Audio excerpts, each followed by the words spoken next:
몽호 조세킴 화가의 독수리 20호입니다. 몽호 조세킴 화가가 쓴 바보 화가를 읽어드립니다.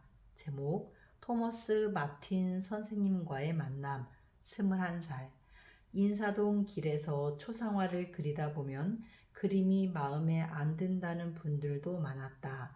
내가 그렇게 눈이 작아 보이냐고 짜증내시는 분도 있었고, 주름살을 너무 리얼하게 그린 것이 기분 나쁘다고 말씀하시는 분도 계셨다.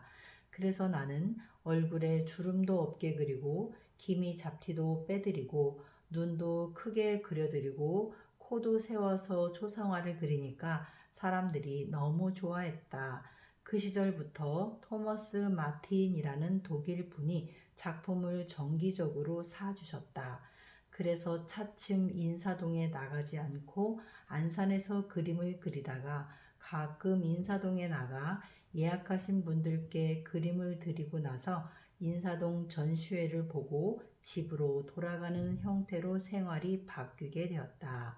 그런 모습을 보시고 토머스 마틴 선생님은 오실 때마다 독일 현대미술, 유럽의 명화 등에 대해 인사동 한 귀퉁이에서 나에게 설명해 주시곤 했다. 내가 인물보다 독수리나 새, 한국의 풍경 등을 그릴 때 아주 좋아하셨다. 그리고 내게 부족한 면을 섬세하면서도 체계적으로 말씀해 주셨는데, 너무 인물 중심으로 그림을 그리지 말고 다양한 주제로 한국적인 깊이를 작품에 담는다면 이 세상에 없는 놀라운 작품이 나올 것 같다고 말씀해 주셨다. 그래서 나는 그 이후로 유럽의 명화들을 작게 축소하여 그림을 그리거나 인물에 약간 추상적인 느낌을 넣어 보기도 했다.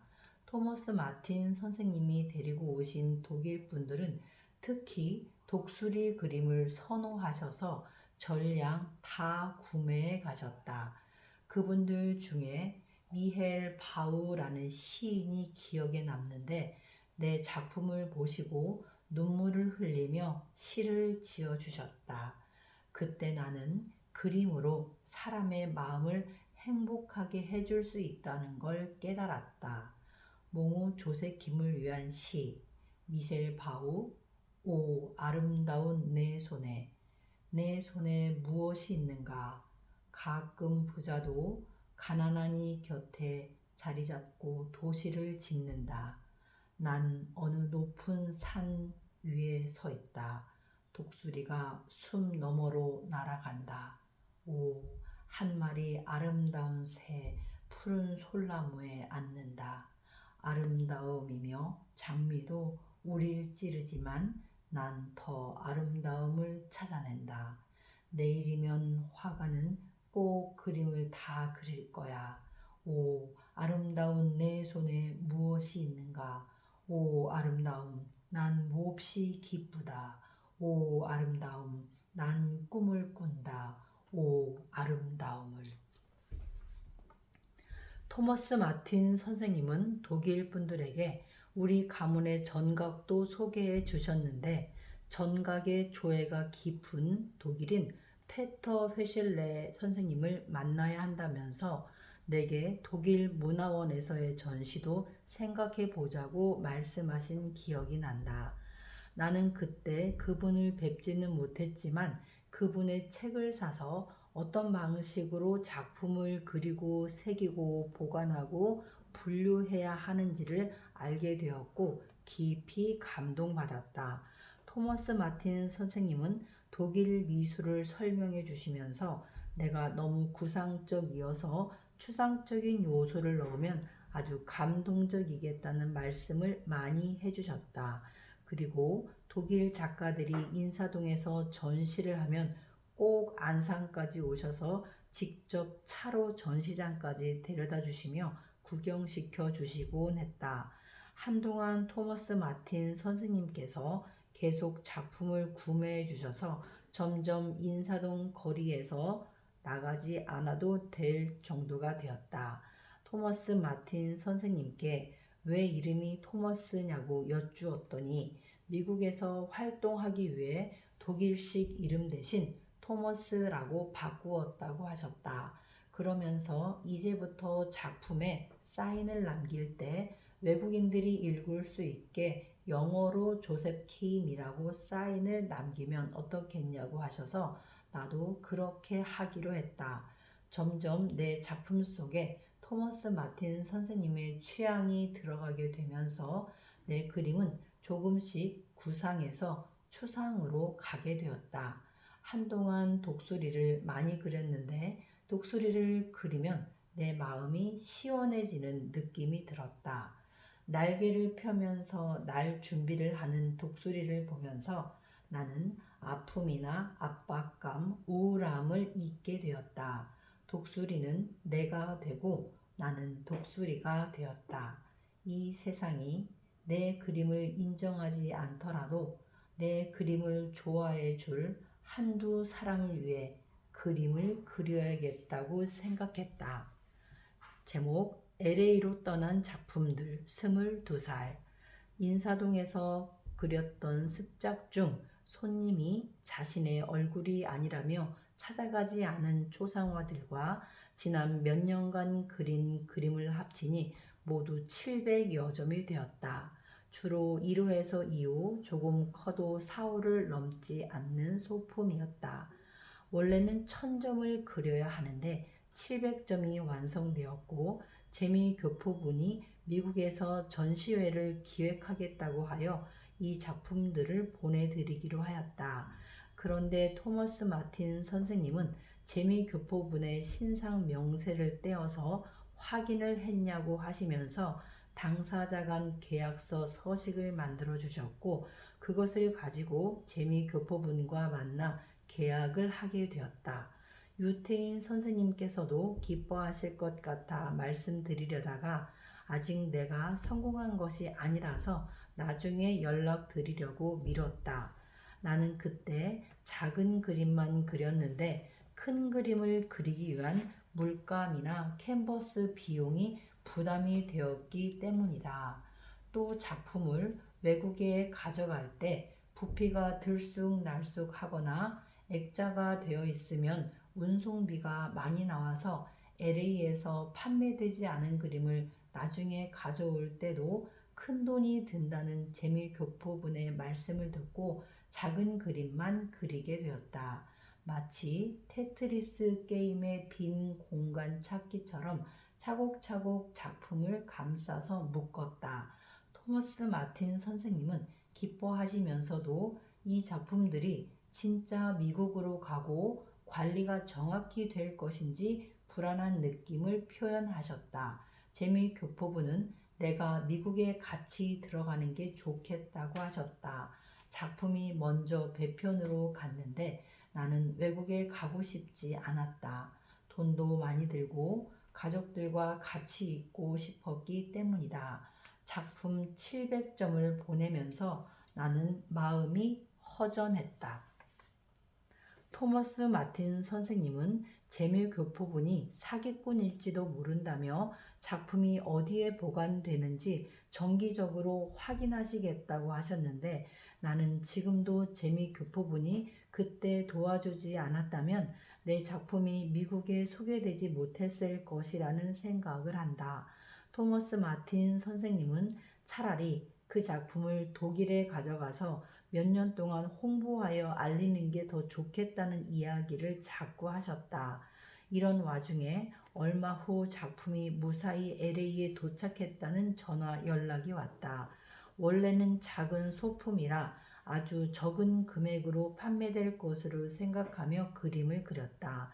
그런데 교포분들 중에 미술품을 수집하는 몇 분이 작품을 마음에 들어 하시며 700점을 다 사겠다고 하셨는데 재미교포분이 거절하셨다고 한다. 나와 재미교포분의 작품 지분을 나누어야 하고 운송비와 보관료를 떼어야 하기 때문에 작품 판매를 거절했다는 설명을 몇 달 후에 전화로 말씀해 주셨다. 나는 그 작품들이 즉시 몇 점이라도 팔릴 줄 알았는데 내가 인사동 길거리에서 작품을 판매하는 것보다 미국에서 판매하는 것이 더 힘들다는 것을 알게 되었다. 재미교포분을 만난 이후 나는 오로지 그림 그리는 일에만 전력을 기울였다. 그 결과 10대부터 그려온 200여 점의 작품에 새로 500여 점의 작품을 더할 수 있었으나 이 일에 모든 시간과 물질을 쏟았기 때문에 경제적으로 어려워졌다. 경제적으로 어려워지니까 인사동 길에서 다시 초상화를 그릴 정신과 에너지도 고갈되어 버렸다. 그때부터 나는 목에 염증이 생겨 입과 목에서 매일 고름이 한 깡통씩 나오기 시작했다. 치과나 이비인후과 병원에 가서 즉시 염증 치료를 받았는데도 계속 염증이 심해졌다. 그래서 말을 자주 하지 않게 되고 말투도 어눌해졌다. 제목: 내 마음을 위로해준 돌조각. 22살. 미국에 간 작품에 대해 몇 개월간 아무 연락이 없어서 우리 가족은 사기를 당했다고 생각하고 이제부터 정신 차리고 가업인 전각에 전념하자는 얘기들을 했다. 사실 전시회를 하려고 인사동 길에서 그림을 그렸고 또 외국에서 전시회를 해주겠다고 해서 작품을 보냈는데 아무 연락이 없으니 마음이 심란하고 사람에게 배신당했다는 생각에 몸과 마음이 더 병들었다. 그래서 돌에다 천자문을 새기게 되었는데 거의 6개월 동안 걸려서 완성되었다. 매일 전각을 새기면서 당분간은 그림을 그리지 않겠다고 하자 토머스 마틴 선생님은 그림의 압박을 믿지 말고 받지 말고 하고 싶은 장르의 예술을 시작하라고 하시며 재미교포분의 연락처를 알아보겠다고 하셨다. 전각을 세밀하게 조각하면서 화가보다는 조각가의 길로 가고 싶어졌을 정도로 마음의 상처를 전각과 돌조각이 보살펴 주었다. 입에서는 계속 고름이 나오고 음식을 삼키기 힘들어졌다. 한 여인 22살. 지켜만 보던 아름답고 맑은 한 여인이 내 마음에 들어왔다. 잠을 잘 수 없었고 꿈에도 그녀가 나타났다. 그녀에게 편지를 쓰려고 밤을 샜지만 구겨진 종이만 있고 그녀에게 내 말을 전해줄 글은 없었다.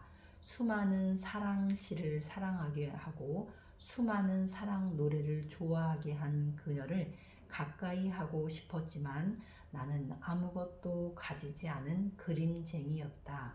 그녀 때문인지는 몰라도 잠이 안 오는 동에 작품 활동을 밤새워 하게 되었다. 늦은 나이에 사춘기를 가져다 준 막디 맑고 곱디 고운 사람, 순수하고 아름다운 사람이다. 퇴근하고 집에 올 때면 그녀가 무언가 사고 있거나 친구들과 걸어가는 모습이 눈에 들어왔다. 나는 이 모든 것이 우연이 아니라고 생각했다. 그러나 나는 가진 것이 없었고 몸이 점점 나빠지고 있었다. 나는 가난하여 줄 수 있는 것은 마음뿐이었다. 제목: 작품을 되찾다. 23살. 토머스 마틴 선생님께서 재미교포분과 통화를 하셔서 그동안 연락을 왜 안 했는지부터 작품들이 어디에 있는지 등등을 알아내셨다. 토머스 마틴 선생님은 사람을 보내 LA에서 재미교포분을 만나게 하셨는데 창고 보관비가 없어서 창고에 보관했던 작품을 사용할 수 없었다는 것을 알고 창고 보관비를 토머스 마틴 선생님이 대신 내주시고 작품을 되찾게 해주셨다. 나는 너무 기뻐서 날아갈 것 같았다. 토머스 마틴 선생님이 뉴욕 금융계에 계신 친구분들을 모아 파티 겸 내 그림을 알릴 목적으로 미국으로 가셨다. 파티가 끝나고 작품이 몇 점 판매되었는데 앞으로 더 알리겠다고 전화를 하셨다. 제목: 건강 악화. 23살. 건강이 심각하게 악화되어 나는 너무 슬펐다. 앉아있기도 힘들어 잠시 의자에 앉았다가도 바닥에 자주 누워야 그림과 전각 작업을 할 수 있었다.